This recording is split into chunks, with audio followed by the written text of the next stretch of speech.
Nah, apa kendalanya ini sampai sekarang perburuannya ini kayaknya stagnan ini? Jadi begini, pemain naturalisasi itu kan rata-rata masih banyak yang terikat kontrak sama klub. Ya. Nah, di sini kan ada etika di sini.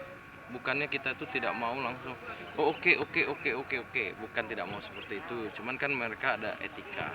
Sama terakhir sebenarnya seperti Lucky Wahyu. Iya.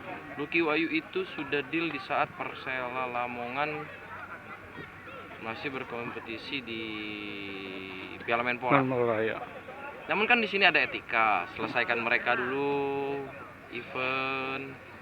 Nah, baru pamit baik-baik sama klubnya. Nah, baru kita terima. Jadi tidak ada masalah untuk di kemudian hari. Sama halnya dengan naturalisasi. Pemainnya masih terikat kontrak.